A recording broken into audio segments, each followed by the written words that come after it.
Welcome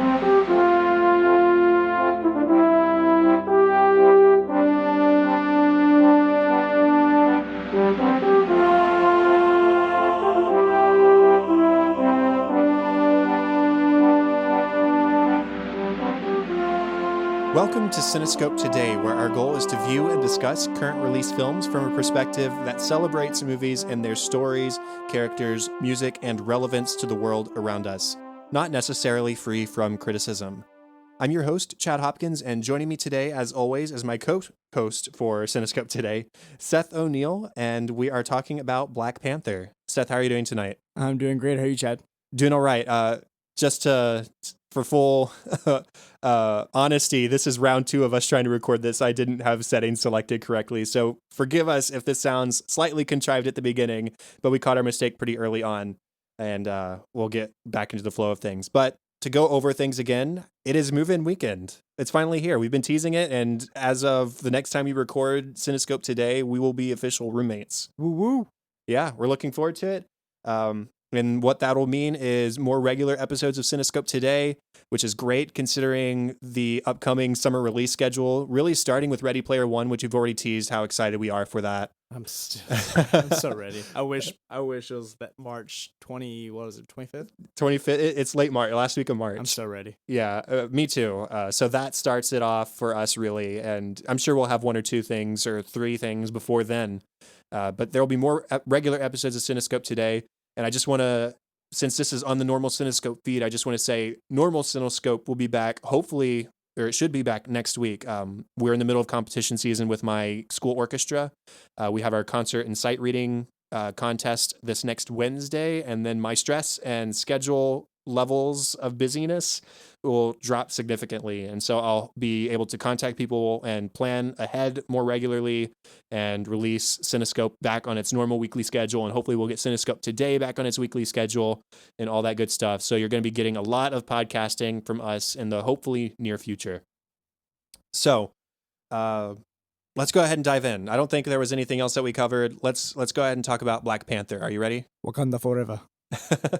As I did before, I know you haven't heard this, so I don't need to reference it, but for my own sanity, I just want to say we are 2 white dudes talking about a movie that is very important for Black people, and that is not lost on us. We're going to try our very best to do it justice.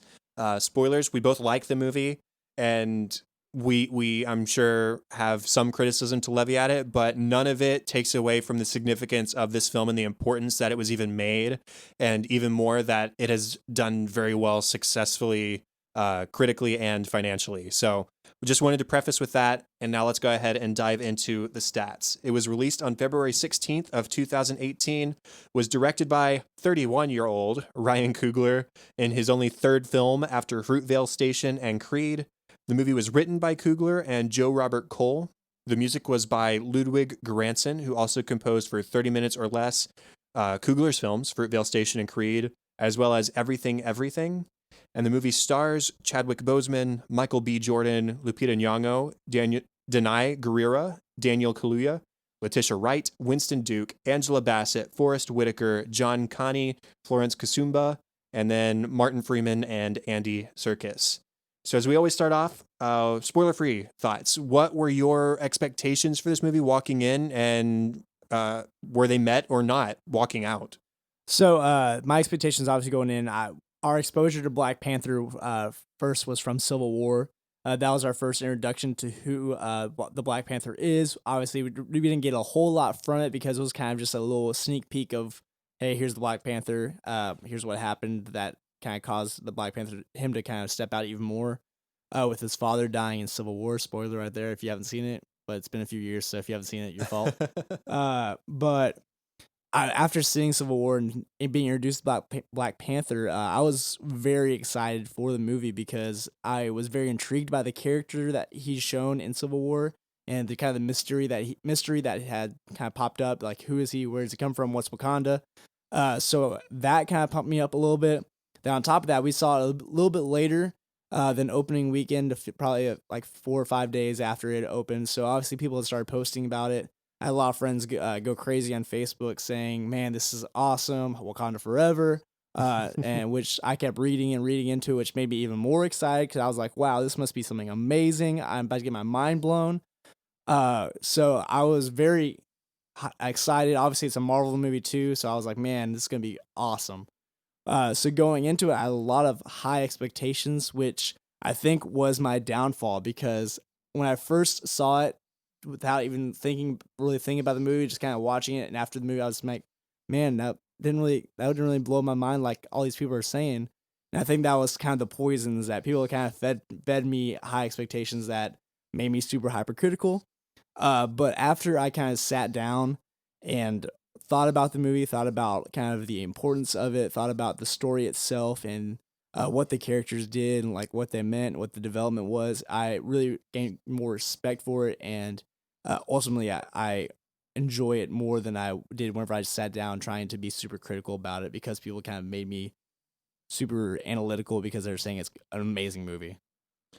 Before I share my expectations and thoughts, I do want to tell a brief story again. um, this Tuesday, it was just a couple days ago a couple days ago from now, which was February 27th. We finally got around to going to see this together. And so we went to dinner and then we went to the movie at not a super late time. I should mention it was 7:30, I think. Yeah, It was 7:30. yeah, it was a 7:30 showing. Makes it But even worse. yeah, it does. Because 10 minutes into the movie, or 15 or however many, it wasn't very long, I look over and Seth next to me in our comfy AMC Dolby Digital Cinema recliners has fallen asleep. They're comfy chairs, though. Those are dangerous. And so I think to myself, oh, come on, Seth. It hasn't even started yet. There's no reason to fall asleep yet.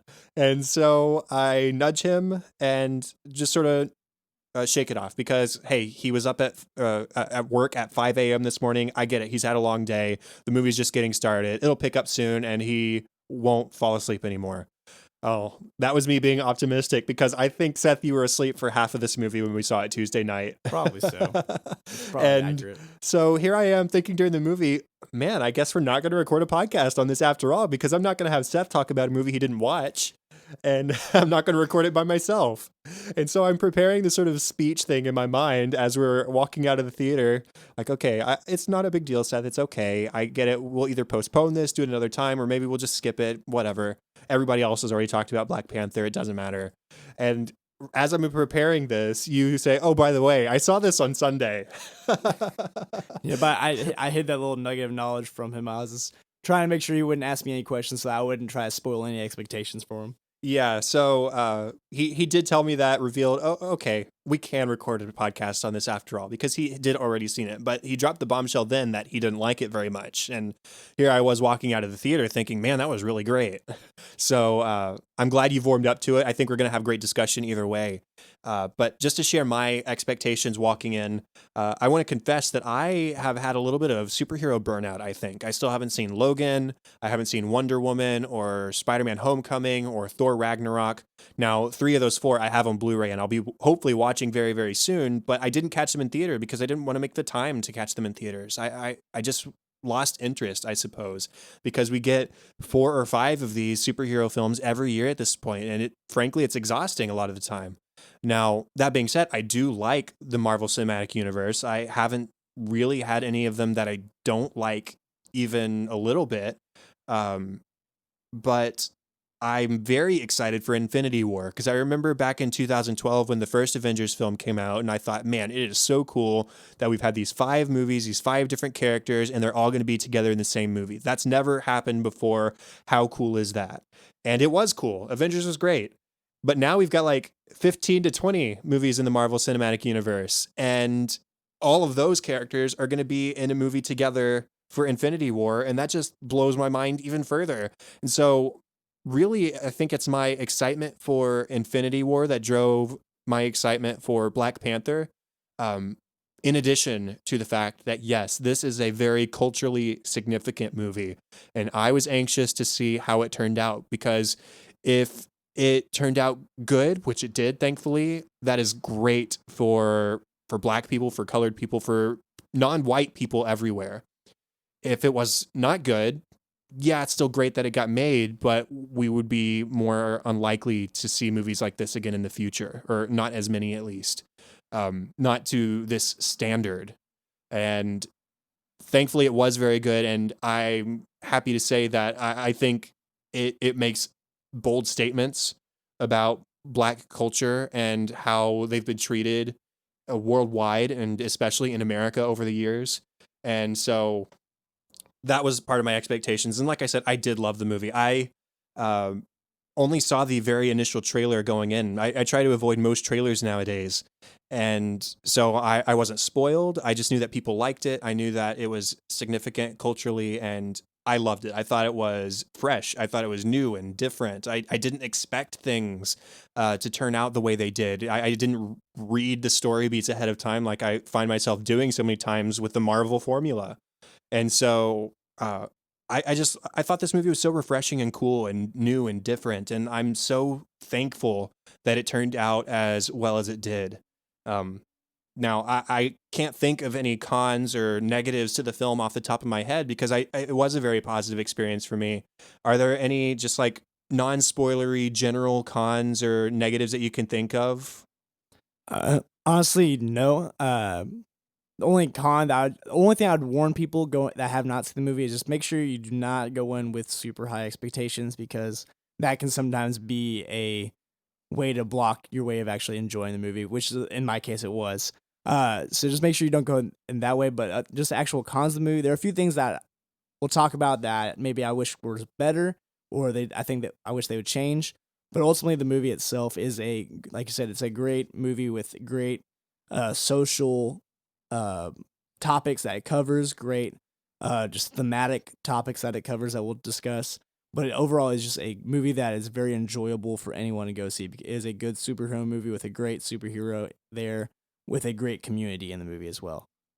Yeah, I think that for both of us, we normally ask the question in our spoiler free section: would you recommend this movie for people to see in theaters? And from both of us, I think we can say it's a resounding yes, because one, we liked it, but two, because the more we tell the studios that we want these kinds of movies, and the more we show them that with our wallets, the more likely we're going to get more of these kinds of movies in the future. And so even if we didn't have the greatest opinions towards this film, as high an opinion towards this film as we do, I would say please take a weekend, take somebody with you, go see this movie, because that's the only way we're going to get more. So that's that. That's our spoiler free section. Let's move into the spoiler stuff. And we're almost caught up to where we recorded to earlier. Story wise, I love that Wakanda was fleshed out for us here, because in Civil War, we get introduced to Wakanda and to the Black Panther. And there are some dots that just aren't connected, because I see this, this family, this father son duo who are very well put together. They're apparently superheroes with these indestructible costumes and panther like reflexes, and they come from this third world country in the middle of Africa that nobody's ever really heard or paid attention to.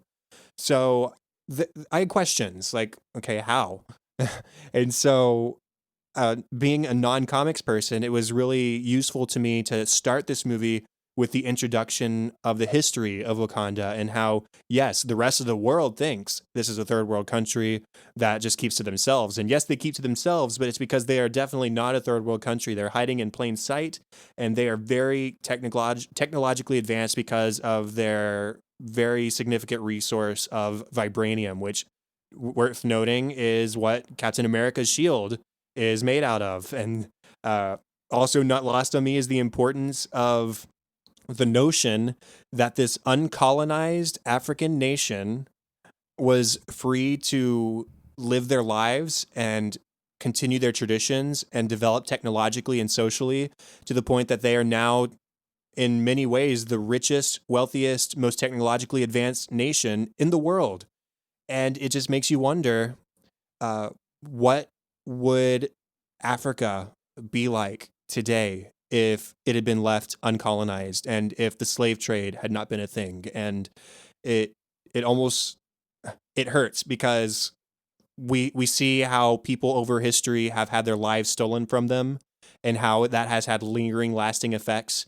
But we see here the possibility of what could have happened if they had been allowed the chance to thrive and grow on their own. So that's not lost on me. And man, Wakanda is it's a cool place. It looks nice. It's steeped in tradition. Everybody's joyful. They have their own ways of life that is unique to them. It's a really special place, and I love that we got to see a lot of it in this movie. Yeah, and it's a great story that it introduced us to. Kind of the culture of it is kind of the origin of the Black Panther and how that was involved in the vibranium that was found, and how they used that to choose the Black Panther and give him his abilities, that kind of superhuman abilities. And also it's like you said, like it's sad to think about what could have been for the nation of Africa if the slavery didn't happen. Because I think that ultimately that's why Wakanda had to go into hiding, because all that was going on in the society. Obviously, we didn't really know what year it was when all this was happening. We can kind of guesstimate based off of kind of how current it is. Actually, did it give us a year? I mean, I think they've been there for thousands of years. Okay. Really, I don't know if they it's gave been us a a year long or not. time. I think. Yeah. But ultimately, yeah, there were either way. There was slavery going on, so that Wakanda knew it had to hide because of the nations that were around it that were using Africa for just this evil thing. Mhm. So that itself is sad to think about. But again, Wakanda, like you said, is a very joyful uh group, is a very joyful tribe that's very unified. There's 5 different tribes that form Wakanda, but each of them have a different characteristic, but they all understand that they are under the rule of the Black Panther. Mhm. They're under the kind of the powers that were granted to the Wakanda people through the vibranium. So it's a very just awesome group of people to watch, because were given something that not anyone else in this earth has, but they're using it for amazing things, and they're trying to advance so much and get better and better every single day with the new technology that they're making. So it's a very awesome community that we get to watch. It's very self-contained. They're very protective of each other, and in fact, the Black Panther himself is framed as a uniter and as a peacekeeper. The tribes were warring over the vibranium until somebody was bestowed with this heart-shaped flower that gave them the power of the Black Panther and gave him the power to unify everybody. I think that's really cool, especially the peacekeeping aspects of it. The the lack of want for violence. Uh, so yeah, very cool nation, very cool visuals. That like the design of the city itself or the nation itself is colorful, and it poses a really cool mix of traditional African sort of expectations and garb that we associate with that part of the world, but also with this like futuristic setting and technology. It's a really cool pairing and contrast of the traditional and the futuristic together. I agree with that for sure. That's a great way to explain it for sure. And it was awesome. It's awesome because actually we'll get into characters later. We're actually talking about story, but I was about to jump into characters, but we'll stop. Well, I'm ready if you are. I mean, is there any other story thing you want to pop Not up? really. Most of my story stuff is going to come out in character talk. Okay. So, just starting with T'Challa, what do you have to say about him? Obviously, I think the biggest thing for T'Challa is at first I think he's very I won't say immature, but he's very he's not confident. Mm-hmm. He's not confident in the powers that he's given. He is obviously he has a lot of abilities that he's able to use because he is bestowed with the Black Panther from his father, but he's not confident that he can be the Black Panther. And that's something that you see him struggle with throughout the kind of the first half of the film or so, because even whenever he gets to the scene where he actually gets to talk to his father in the spirit realm, you see that kind of conflict, like, I'm not ready. And he's also a lot of conversations he has with other people. You kind of see that he's not just confident in a lot of stuff he does. So that's the big thing that he has to kind of struggle through this movie, is owning up to being the true Black Panther, which is going to be the ruler of Wakanda, the king of Wakanda. So it is something that he wants to own up to, but it's also something that he develops throughout the whole movie, is this confidence that, yes, I am the Black Panther. I am the one that's going to rule over Wakanda and make the decisions that's best for my nation. Timeline wise, they said this movie only takes place a week after the events of Civil War, basically. Yeah. So he's his father's death is still very fresh on his mind and on his heart. And he admired his father and was very close to his father. Obviously, we saw that in Civil War even. And he worries about living up to his father's legacy. And I think that's where a lot of his confidence issues come from. It's not that he doesn't think he can do the job, it's that he doesn't think he can do the job as well as his father did. And it's this sort of pie in the sky vision that a lot of us have of our fathers, especially as children. And he obviously still has it as an adult, but something that he has to deal with even further as the movie progresses is that his father wasn't the perfect ruler that he thought he was. He wasn't the perfect man he thought he was. We see, well, we don't see it at first, but we see the rest of it later. His uncle, T'Challa's uncle and T'Chaka's brother, betrayed Wakanda for reasons that we'll talk about. And it resulted in T'Chaka killing him. And instead of taking his son that he had had in America during his time as a spy there, he left him behind and abandoned him despite being of Wakandan descent. And not even technically, he was family, literally family, his blood. And to T'Challa, this is unforgivable. And I mean, frankly, I agree, because we see the steps down the road where that decision, whether it was made in protection of his country or not, it was a bad decision and it had repercussions. And to T'Challa, this is really unforgivable. He becomes very disillusioned with this image he had of his father, and he has that chance to confront him when he dies nearly, and sees him again in the spirit realm and says, how could you? Like, why would you? This was wrong, and everything that Wakanda has done leading up to now has been wrong. We have to make the decision to help other people. And so he returns, and that's exactly what he does. He defeats Killmonger in a very noble way, and ultimately changes the direction of Wakanda. And so I love that progression of understanding that the perfect people in our life aren't perfect. We all have something, we have skeletons in the closet. We all have things that we struggle with, and that doesn't necessarily make us worse people. But we have to do the best we can with what we have, and we have to do good in the world. Yeah, and like you're saying for T'Chaka, I think that was a surprise. Obviously, that's a twist that this movie was trying to get to us for us to react to as well. Because from what we knew from T'Chaka, from even back to Civil War, was he was visioned as his peacekeeper. Mm-hmm. He was someone that was very calm, very obviously prideful with his country, but he was a peacekeeper. He was a very respected leader, and there was nothing negative we could see from him. Even throughout the movie, as we kind of saw, like everyone in the nation of Wakanda loved him, respected him. There was nothing negative at all from him, even in the spirit realm. Which, honestly, whenever I saw the spirit realm scene, I thought Lion King for some reason. Like, yeah, that confrontation with Mufasa, Simba type moment right here. I think the parallel is definitely there. Yeah, I saw. That's literally all I thought about. I was like, this is Lion King. But again, we honestly just had this positive view of T'Chaka even then, just because he was just so respected and loved, and the perspective that T'Challa had for him made it seem like he was just this perfect leader. Which is why, again, I think that's again why T'Challa struggled with the confidence, because he's like, I'm never going to match up to who you were. I'm not going to be that good of a leader. And so whenever he saw that T'Chaka had those struggles, he kind of understood that even though I'm going to be a leader, I will make mistakes. That's going to happen. I just have to own up to them, not like his father didn't do. Mm-hmm. And that would make him the better leader than his father's, owning up to making mistakes, but doing something about those mistakes. And he decides he has to make bolder decisions in general. He has to, you can't always avoid the confrontation of things. Sometimes you have to confront people to do the right thing. And so that's what he does, is he confronts Killmonger. And when he is eventually victorious, he continues to show mercy.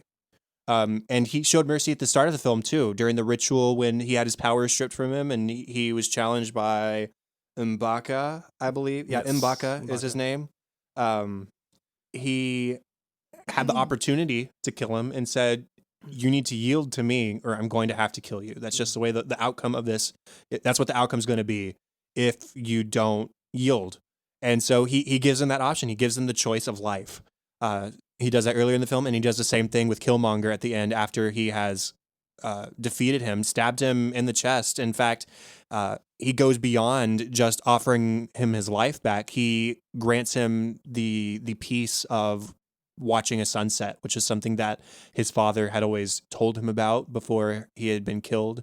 And it was sort of a driving force for Killmonger's motivations for a lot of the film, was reaching Wakanda and finding this place that his father had spoken of, in addition to sort of getting revenge and taking hold of their resources for himself.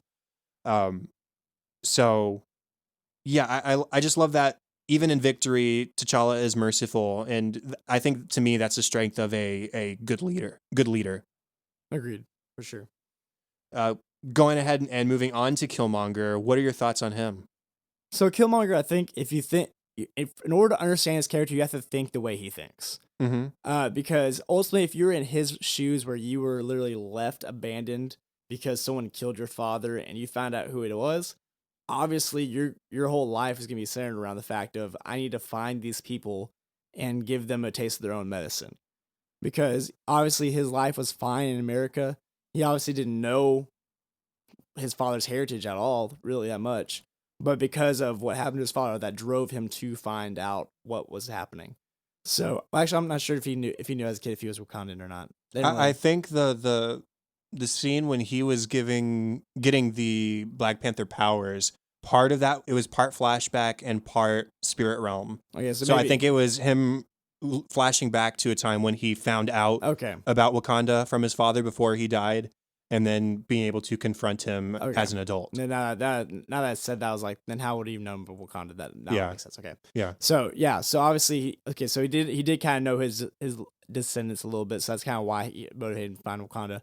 But obviously, like, his whole mindset was he wants to do his father right. Like, he did not see his father in an evil way, kind of like how T'Challa didn't see his father in an evil way as well. So ultimately, Killmonger's mindset was just, I need to find my people, find out where I'm from, and I need to do my best to make sure that I fix what was messed up. Because I think ultimately he didn't want to, like, kill Wakanda. He didn't want to end Wakanda.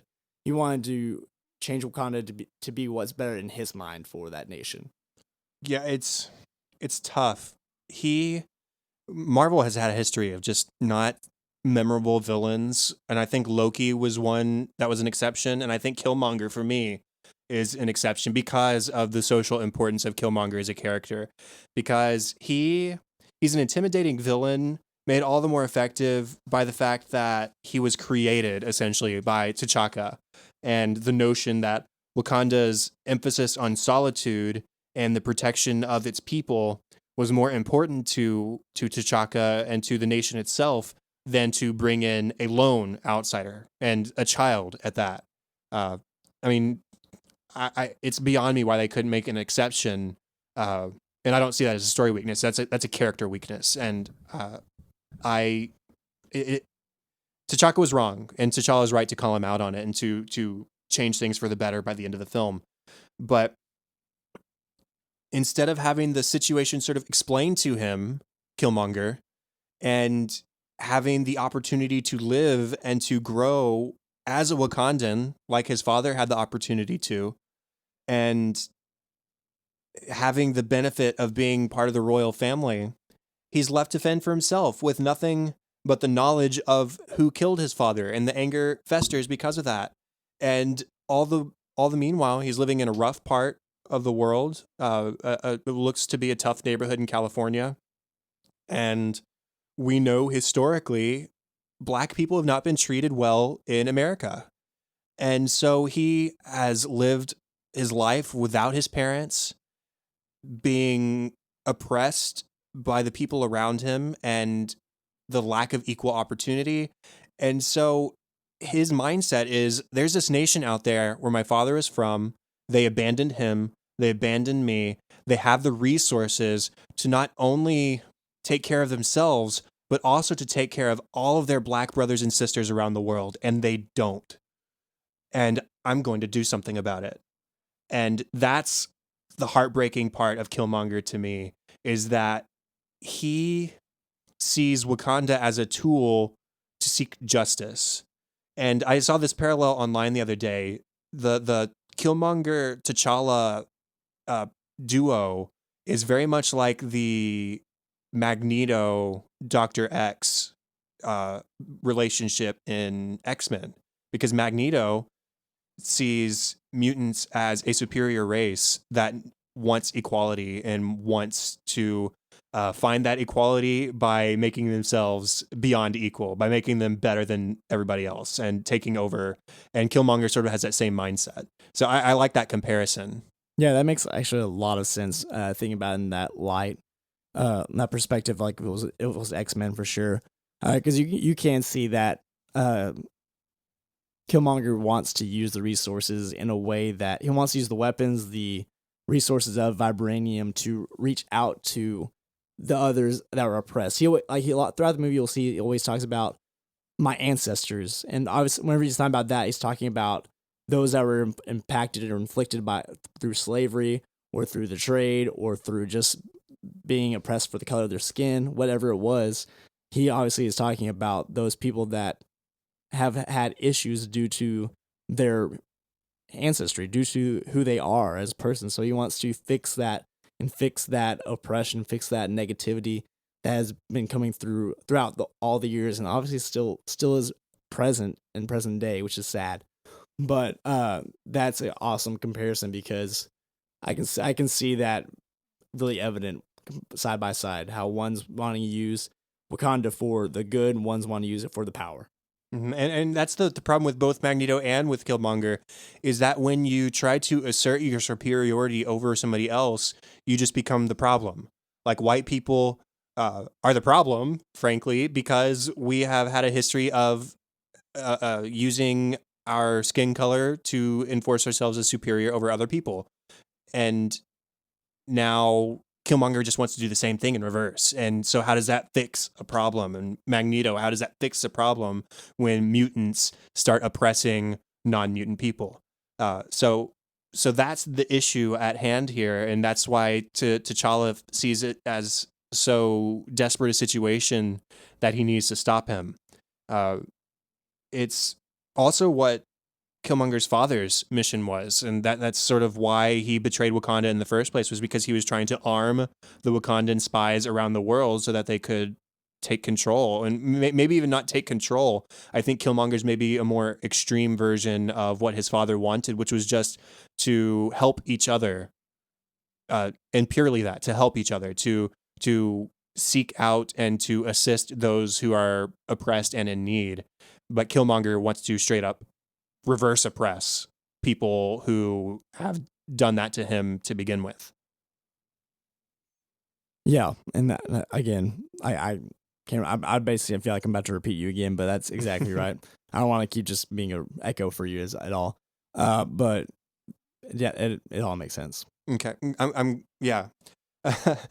Now, as far as the other characters go, I don't have a whole lot of discussion points for them, but is there anybody in particular you want to talk about? I have a list of names that I want to sort of shout out, but I wanted to hear what you had to say about anybody in particular first. Another character, obviously, that I really enjoyed was Nakia, because her character was very compassionate and very servant-minded.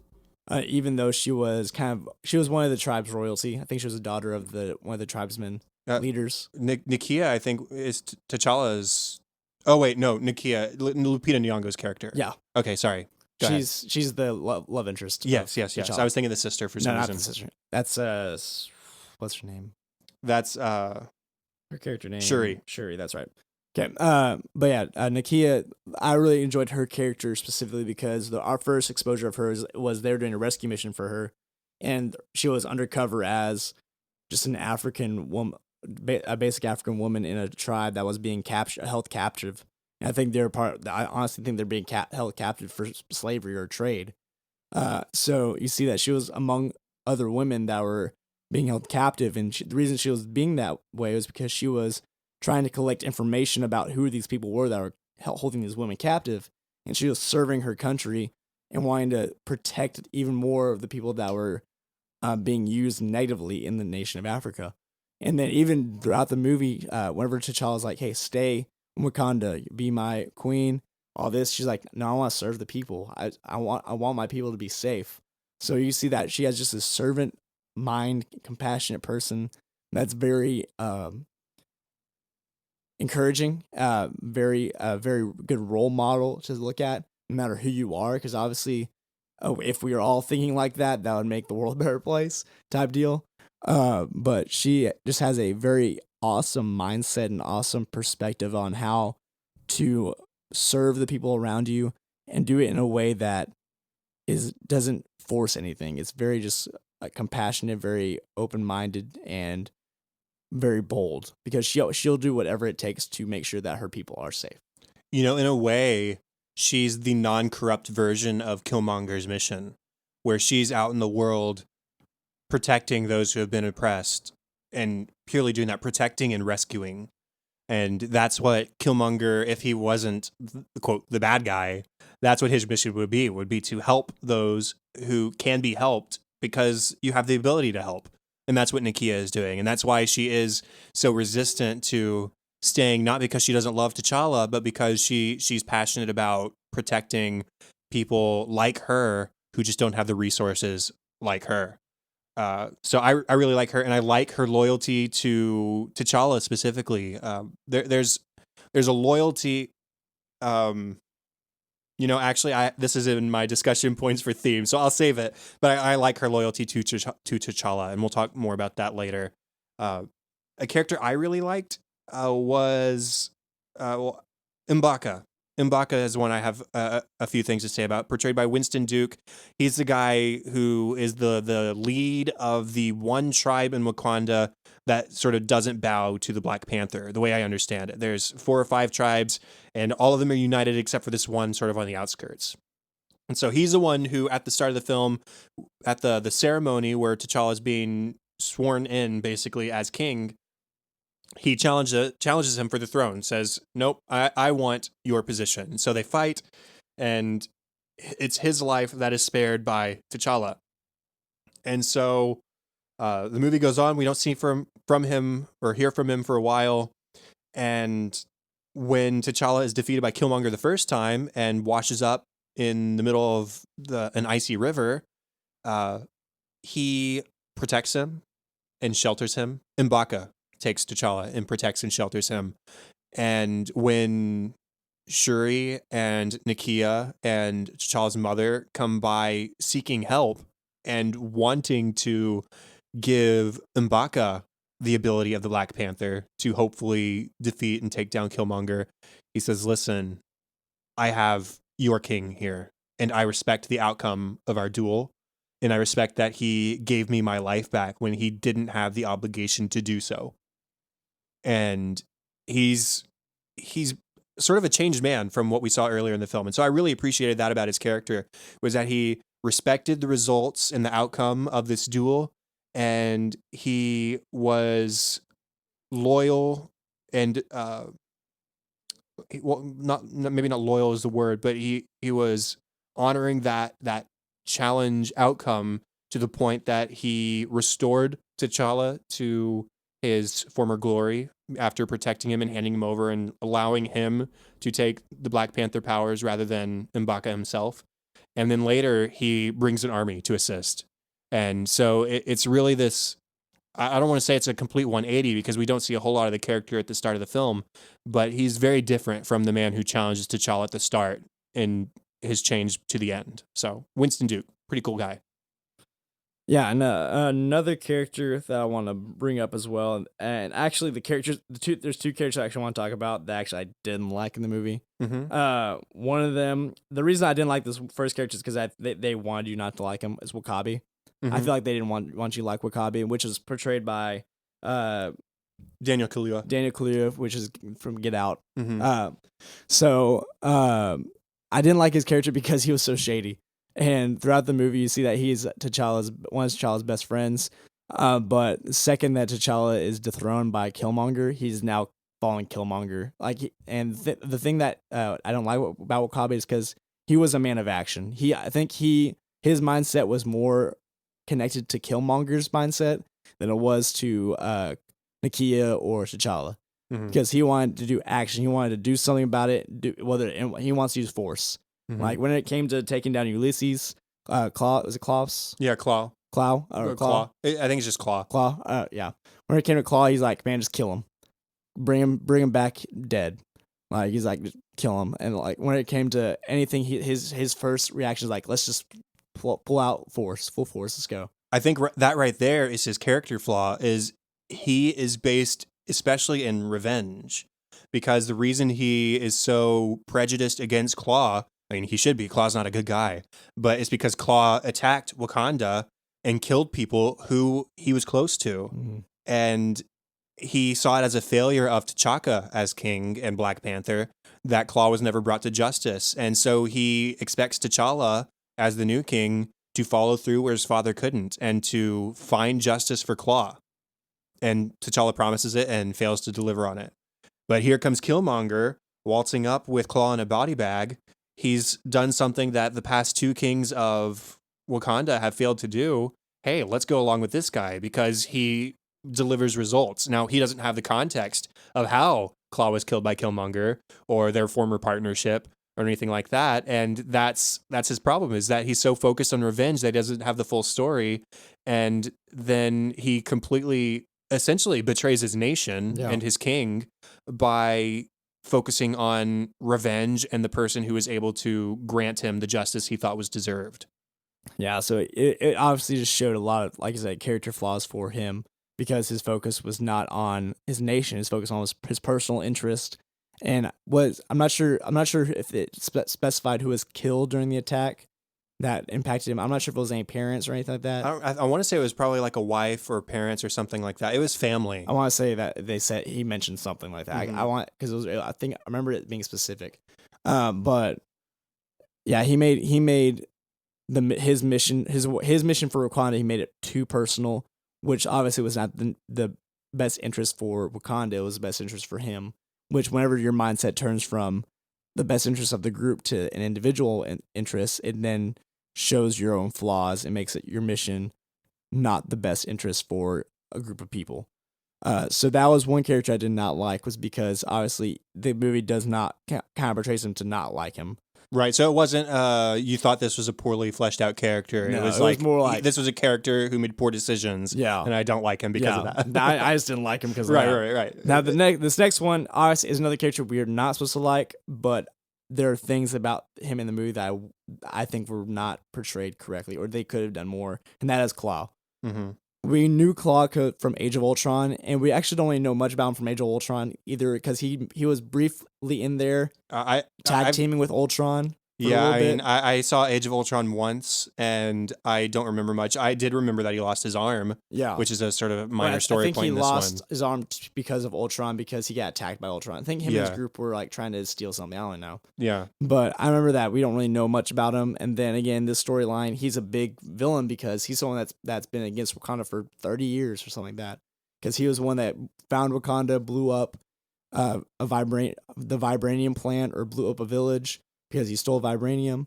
But I wish they would have gone more into that villainous of him, because we don't really know a good backstory. Don't really know much depth about him other than he stole vibranium. We don't like him. I mean, I agree with you. It would have been interesting to know more about him.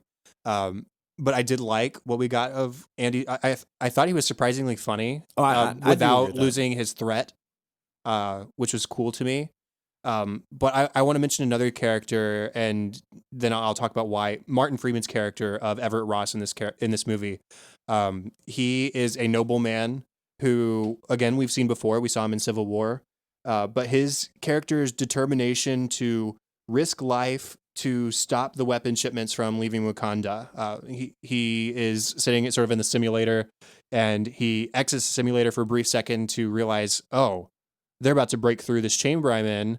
I could very possibly die in the next couple minutes if I don't hightail it out of here now. He says, nope, back in the simulation, let's finish what I started. And so he does, and thankfully he is able to escape. But the reason I bring him up in this discussion of Claw as well is because, again, I saw an article the other day, and I thought it made a good point. Those two characters are notable because they're the only two main white characters in this movie. And I think it's significant that we don't know necessarily a whole lot about either of them because it's not their movie. You know? And what this article was saying about Martin Freeman's character, Everett Ross specifically, was that he was okay playing the sidekick. And he was okay doing following through with the plans that were set before him rather than trying to come up with one of his own. And so for that reason, I forgive the fact that Claw isn't more fleshed out. One, because, well, I mean, this is a poor answer, but it is probably fleshed out more in the comics somewhere. So if we wanted that information, it's available to us. But two, we don't need this. This isn't a white person. I want to be careful how I say this because I don't want my words to be misconstrued. This isn't a white person's movie. This is to celebrate the black people in this movie and to go through their struggles and their victories and their celebrations and what have you.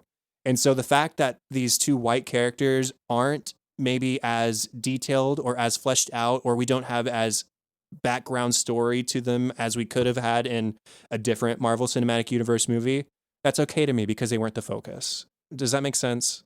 Yeah, it does. I understand that for sure. Okay. I slightly wish there's like whenever they told the backstory of him like stealing 30 years ago, I wish they'd done like a flashback. Yeah, a flashback would have been good. I understand, but right. I just want I think there's merits to both sides. Yeah. There. Now, real quickly to get through just a couple more characters, I really liked Okoye, I believe is how it's pronounced, who's the head guard woman, who very fierce, very loyal, and I have again more to say about her loyalty shortly.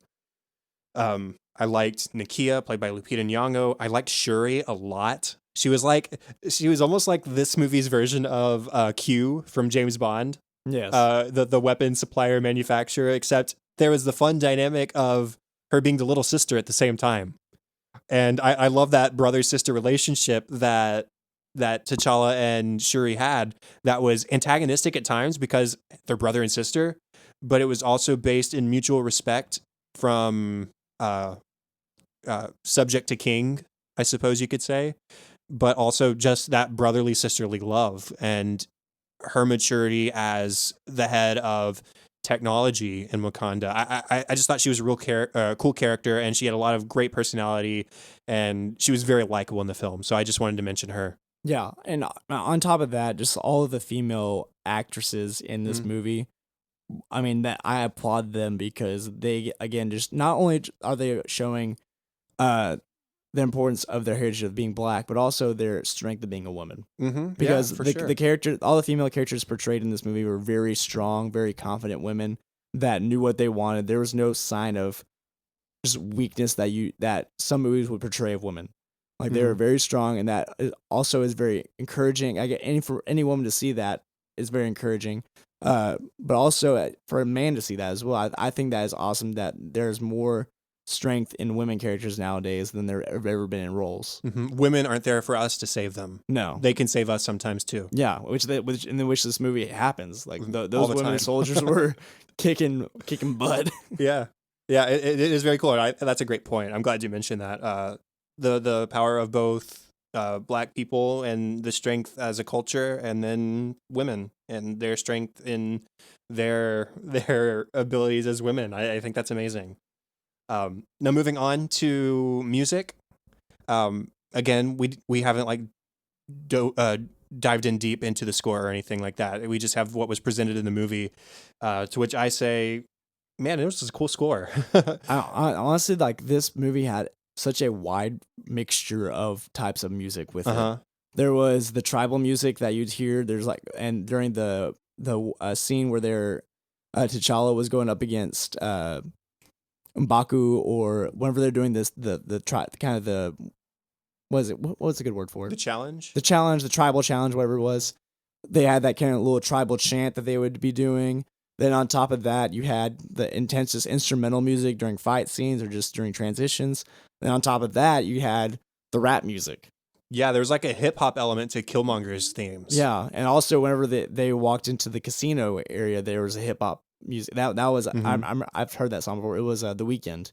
Like Oh yeah, yeah, yeah. it was The Weeknd. I think it's called "Pray for Me." I'm trying. I've listened to it. I can't remember. Mhm. But it was just a huge variety that you hear throughout the movie, which again I think it's awesome because that's showing a lot of different communities of music combining it together to one film. So it's talking about it's kind of also bringing another message that the film was bringing together. It was just a lot of different communities combining together to form one unit, Mhm. and it's just awesome to see how the music works together with the message of the movie. Yeah, and you mentioned the tribal percussion, and what was unique about the tribal percussion is it's not like this incessant, ongoing drums and drums and drums like you would expect from a remote control, i.e., Zimmer and Company score, uh, and lots of cool melodic material that was reminiscent of what you would expect from the region of Africa. I thought that was really cool, but something that stood out to me while watching is the choral work because again, this is something that's rooted in history. You look at R&B, you look at early rock and roll, you look at jazz, and that is rooted in spirituals and in gospel. And where does that come from? Slavery. And there's a sort of an inherent mournfulness in that style of music. But in the choral work we get in this movie, in Wakanda, man, it's joyful. It is, there's no sorrow present in what they're singing at all. And I think that is it's so cool. And again, it's that contrast of what if we hadn't had this. Yes, I don't want to say we've had some positives come from the slave trade. That's not at all what I'm saying. Don't get me wrong at that. I'm saying that from Black culture, we have gotten some outstanding musical influences. And we as in white people and other people have borrowed from that style of music and made it our own in that way. But it all roots back to slavery. And so again, inherent sadness. And Wakanda doesn't have that. And I think that's cool. Um, and it stands out in scenes like the King ritual at the start. So I'm excited to purchase the score album and to listen to it more in depth, and maybe I don't know, maybe even the soundtrack album, which was produced by Kendrick Lamar. It's not typically my style of music, but I'm willing to check it out and see what it's worth, or I mean, maybe not what it's worth, but see what the hype is all about. Yeah, I've heard a few songs off this soundtrack, and they are Kendrick Lamar right now is a very popular, very successful songwriter, very successful performer. So he's kind of what's hot right now. So I've heard some of the songs; they're very well produced songs, very enjoyable. It's very heavily, not heavily, but there's rap and there's R&B and the kind of the soulful music with that. But it's really awesome. Kendrick does a good job with that. So I enjoyed the soundtrack for sure. Now, moving on to relevance and takeaways, I think we've probably alluded to all of our main points in some way or other, anyways. But just to sort of reinforce, what's one of your takeaways for this movie? I think the big word that I see in this movie is unity, and that's from the start. You see unity within Wakanda because of the 5 tribes unifying into one. But ultimately, at the end of the movie, you see T'Challa make the final decision that we're going to unify Wakanda with the rest of the world. That means every person of every culture. Like we're not going to just keep it to the people of Africa. We're actually going to stretch out to people in America, in Asia, in Europe, in South America. So they not only are breaking down the walls of Wakanda to the African people, but breaking down the walls of Wakanda to the whole world, saying we're here to help anybody who is in need. Mm-hmm. We're here to make sure that this world is able to use the technology of Wakanda for the greater good. So there's a awesome sense of unity that not only breaks the barriers of helping all those in the Black community, but breaking the barriers and breaking the walls that people have set up of breaking down any racial just walls. So there is a great sense of unity that this whole movie brings about, is unifying each other as a culture and unifying each other as just citizens of this world. Yeah, that ties right in with what I was saying, which was the idea of protecting yourself versus protecting others. And Wakanda has a history of protecting themselves And it's T'Challa in the end who says, no, we're going to change things, and we're going to reach out, and we're going to protect others too. And we're going to make our resources available to the rest of the world. And it just drives home this point that if you have the ability and the resources to help others, you absolutely should. I would say you have an obligation to help other people if you have the means to do so. Um, it's a change from the previous Wakanda, but it's a necessary one, and it definitely comes from the fact that Wakanda failed Killmonger and created Killmonger. That wasn't even his name; it's what he became. Yeah. And so, yeah, that's really high up on my list as well. Unity, protecting others, using your resources for the betterment of the world. Um, and then I alluded earlier to this concept of loyalty, and that's to people or to country or to tradition. It's just a prevalent idea in this movie. You have Okoye and Wakabi and Nakia, who are all making decisions regarding their loyalty at some point in the film. Nakia loves T'Challa and chooses to stay loyal to him when Killmonger takes over and defeats him. Uh, whereas Okoye initially decides, no, my obligation is to my country, not to any one man. And she changes her mind eventually when she sees what Killmonger is and what his ideals are and how he approaches and views the world. But she does change her mind for the better and in favor of T'Challa. Now Wakabi chooses to be loyal to Killmonger. We already talked about this because he gave him what he wanted, Claw's death. Even though that would have spelled out lots of death for countless people around the world, and perhaps even Wakanda's own demise eventually, when the rest of the world rebelled against what Wakanda was going to be dishing out thanks to Killmonger's whims. So it's there's three different viewpoints there on how we should approach loyalty and what our priority should be. And I think ultimately what it boils down to is the same thing: unity and helping people. Your loyalty should be to the person who's going to make the biggest benefit to the world, not necessarily the biggest benefit to you. Yeah, for sure. And another thing that I actually want to mention as well, I actually watched a video today. It was a Jimmy Fallon video of he actually had Chadwick Boswick. Chadwick Boseman. Chadwick Boseman, sorry. Chadwick Boseman on a show, and there's a little thing that they did where they actually brought some people in front of a Black Panther poster, and they're like, "Hey, if this was Chadwick Boseman in front of you, right? What would you say to him?" And Chadwick Boseman was behind the curtain, like, so they have no idea, so they're just kind of talking about it. And each person they brought was a Black person, just kind of talking about the influence this movie had. So obviously, just talking about the themes, I'm just kind of talking about the social theme that was brought up.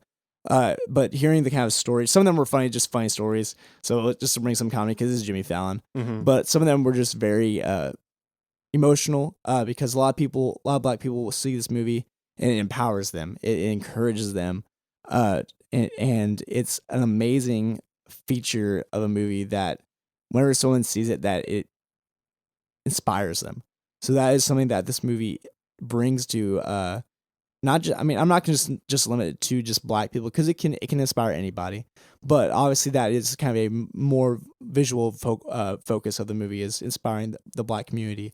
But hearing the stories, and if you have not seen this video, go look up Jimmy Fallon, Jimmy Fallon, Chadwick Boseman. It'll pop up, and just hearing kind of the testimonies that people have of just when they see this movie, what it makes them feel and what makes them want to do with their lives is very inspiring, and it's something that's very awesome that a movie can do. I mean, when we're talking about anything in the fine arts, whether it is movies, music, literature, whenever you are able to impact people personally, you know that you're making something that is unique. You're making something that is worthwhile, that it actually is taking someone's life and wanting it to change for the better.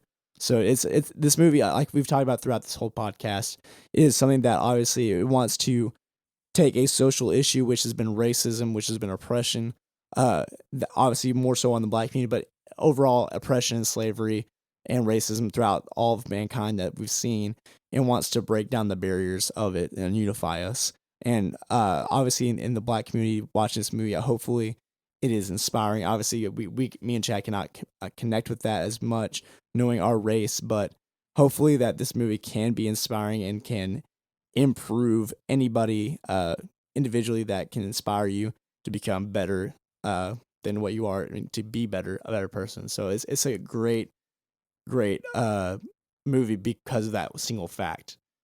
I'm glad we're on the same page here because my final point was representation matters. There is something hugely empowering to looking on the big screen, seeing somebody dressed up in a superhero outfit who looks like you. I mean, heck, I look at Captain America and I feel awesome. Not because he's American, but because he's a man who sticks to his ideals and is true to himself and does what he believes is right. And that's what Captain America means to me. And we saw with Wonder Woman last year, little girls dressed up as Wonder Woman for Halloween because that character is finally a character that they can see on the big screen and say, I want to be like that. I want to be that person. I want to be this person who makes a difference in the world. And so I'm going to dress up like Wonder Woman. And now finally, we have a movie where little black boys and girls can say, man, that person looks like me. And I want to be like that when I grow up because I can. And they are strong people and they are strong characters. And I want to emulate that with my own life. I want to do good like they do in the world. And that is so hugely empowering. And it's so cool. It's so cool. Yeah, you and I can't personally connect to this in the way that a lot of other people out there can, but that's the point. We have those movies, and we've had countless of those movies that we can identify with. And now it's somebody else's turn, and that's awesome. And so I'm really looking forward to Halloween this year, seeing all the people who are dressed up as their favorite characters from this movie because it made a difference in their lives. Because representation matters, and I hope we get more of it. So, any final thoughts on the movie? No, other than the fact that if you have not seen it, you need to. It is very inspiring, especially if you're someone that is in the Black community. I would say please go see it if you have not. I'm sure your other friends and family have told you to go see it if they have seen it, because again, it is inspiring, and you can see a lot of testimonies about how Wakanda Forever is a good story for anybody that is maybe feeling down or feeling powerless. That can empower you and challenge you to become better. Yeah, I mean, definitely Black people go see this. White people go see this too. Everybody go see this.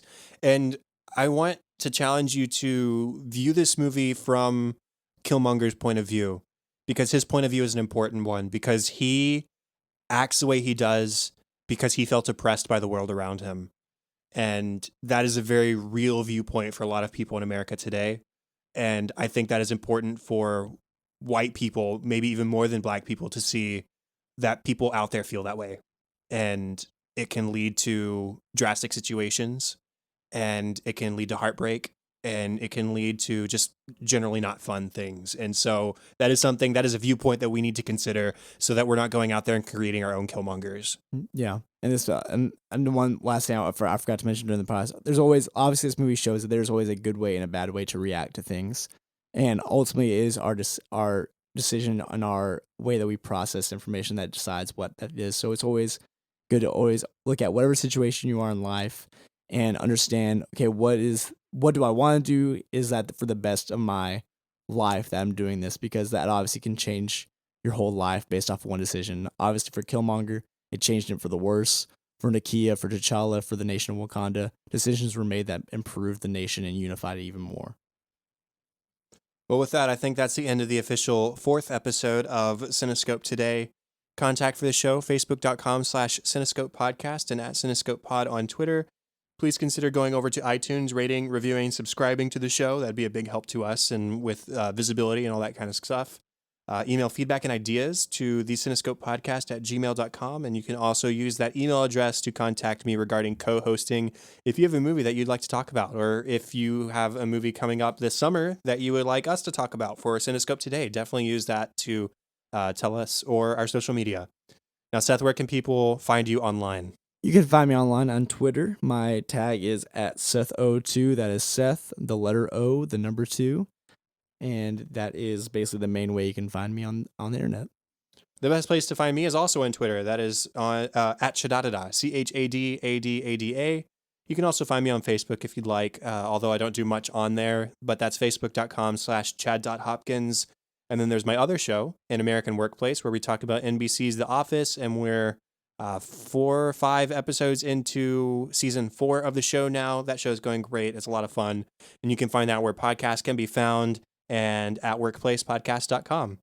And show notes and contact information for this show can be found at thecinescopepodcast.com. And that's all for this week. Thank you, everyone, for listening to Cinescope Today, Episode 4. I'm Chad Hopkins. And I'm Seth O'Neill. This was Cinescope Today, and we'll be back next time with Episode 5.